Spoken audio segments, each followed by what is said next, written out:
What a twisted way of thinking we can have sometimes when we're caught up in sin. Pilate brings him into the judgment hall. There are 6 questions that Pilate asks. Those 6 questions give us a great insight into the way Pilate thinks about Jesus. Pilate first asks, "Art thou the King of the Jews?" That was the accusation that was made, so he says, "Are you the King of the Jews?" And the form of this question in the Greek language actually has an emphasis on the pronoun.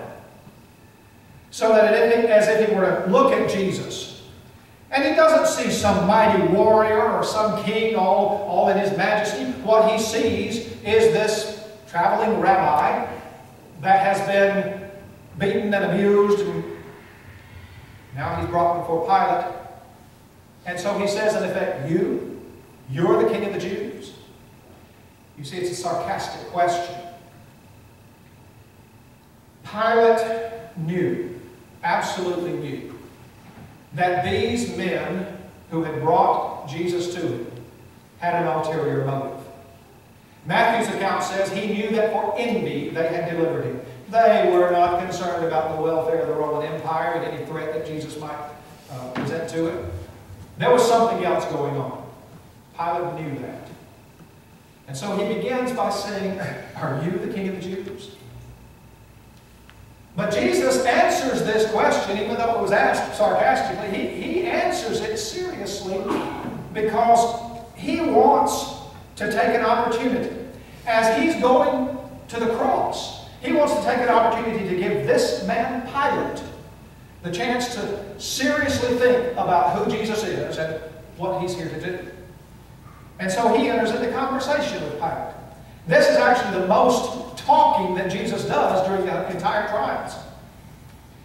First thing Jesus does is he asks him a question back. Do you say this of yourself, or does someone else tell you this? And so Pilate asks his second question. Am I a Jew?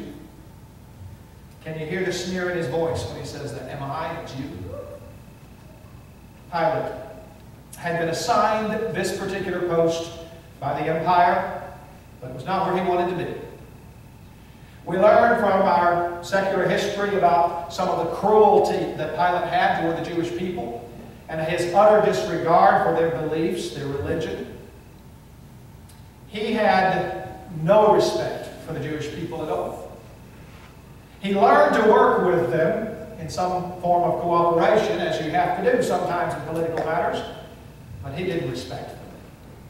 Am I a Jew? Do you really think, Jesus, that someone like me cares about your little religious squabble? Your own people brought you to me. And then he asked this third question. What hast thou done? And notice the question is not, have you done anything, but what have you done? There's a presumption made here. The presumption is, you've got to have something wrong here, or all of this wouldn't be happening. They brought you to me bound. They convicted you already in their court. So surely you've done something. How often do we do that? We just make the assumption that something has happened. And then Jesus gives this wonderful response. My kingdom is not of this world. My kingdom is not of this world. The whole issue is, are you the king of the Jews? That's the accusation. He says, that's not the kind of kingdom that I've come. Now, the Jewish people had been looking for a king for a long time. They looked at the Old Testament prophets of how God said, I will send my king to sit on my holy hill of Zion. Passages like Isaiah and Daniel that talk about the coming of this great king in majesty to rule over his people and to conquer their enemies. There were a lot of Jews who wanted a Messiah who would come and give them the glory that they had in days past. And for a while, some people thought Jesus was going to be just that very king. But Jesus says, my kingdom is not of this world. That's not what I've come to do.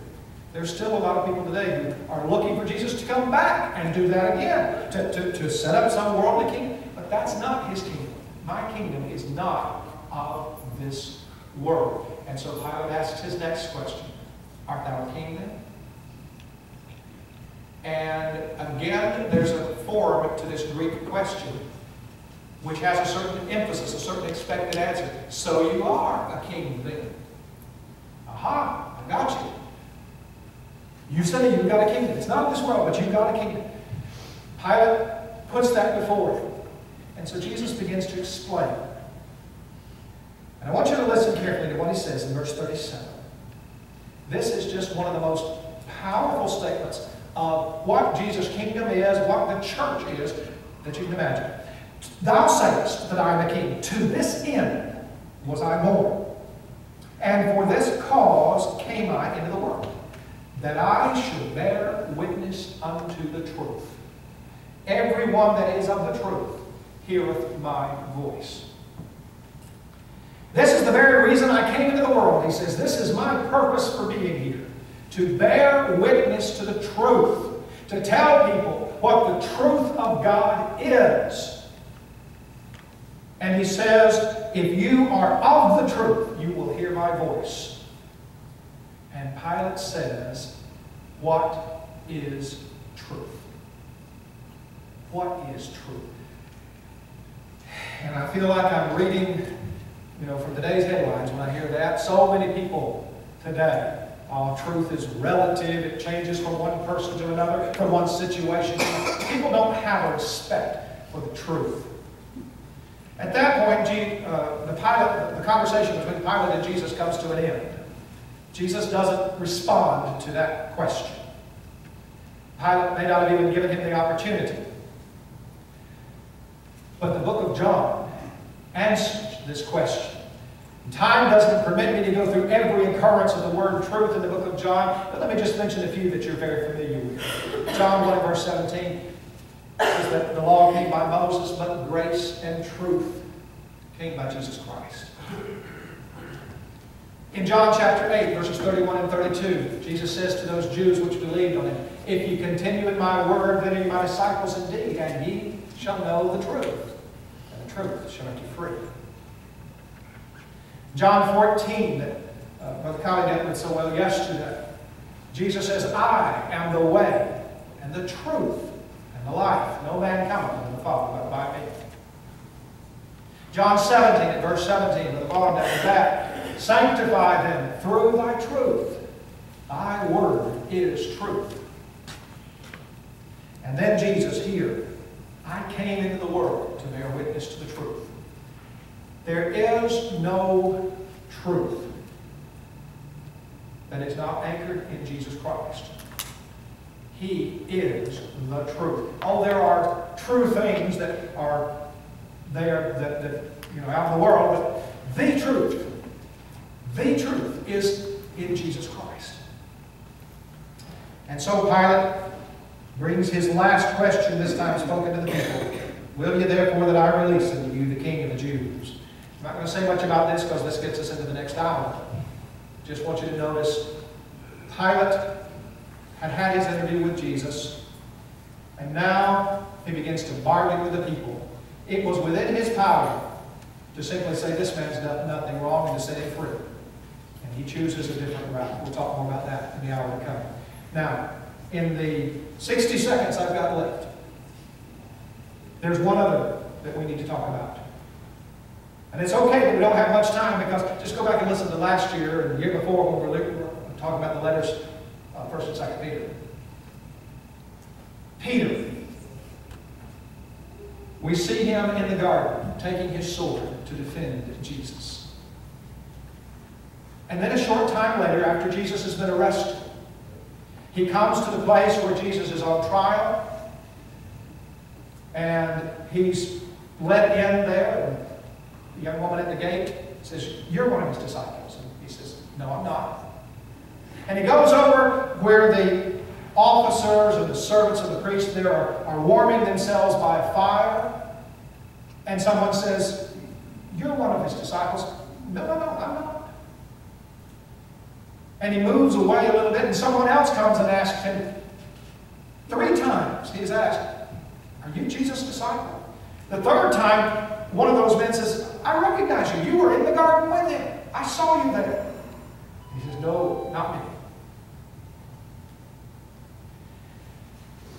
The Apostle Peter, at the beginning of this chapter, is ready to defend Jesus. I want you to listen to the irony of this. The soldiers have come to arrest Jesus, and Peter steps forward and says, "Jesus, I'll save you." He slashes out his sword, cuts off the man's ear. And Jesus, in effect, says, "Peter, you don't understand. This is not about you saving me. This is about me saving you." And when Peter was not allowed to defend Jesus, he then later winds up there at the place where Jesus was on trial. Sometimes when we talk about Peter's denials, people just accuse Peter of out-and-out cowardice. I want to suggest to you, if that's all that Peter had in his heart, he wouldn't have been there at all. He would have been as far away from that place as he could be. Why did he come there? The only reason I've ever been able to come up with was he thought he could still do some good. But he couldn't do any good if he was arrested and tried and led off to be crucified right there beside Jesus. So he says, "I'm just going to lay low. I'm not going to make myself known here. I'm going to look for my opportunity." And he begins to deny that he even knows Jesus. Turn to Acts chapter 3 as Jesus is there, or Peter is there preaching to the people. He talks about how they had denied Jesus before Pilate. I'm sure he had that scene in his mind. He remembered his own denial. Peter becomes a great and mighty and bold proclaimer of the word of Jesus Christ. But that moment never left his heart, never left his mind. At the time when he needed to step up and say, yes, I'm a follower of Jesus Christ. And he didn't even admit knowing. And so we have here 4 approaches. What will you do with Jesus? You've got the soldiers that came to arrest him. As I said, they saw him as someone to be driven. You've got Annas and Caiaphas who saw him as someone to be denounced. You've got Pilate who saw him as someone to be dismissed. And Peter who saw him as someone to be denied. And so I'll put the question to you this morning. What will you do with Jesus?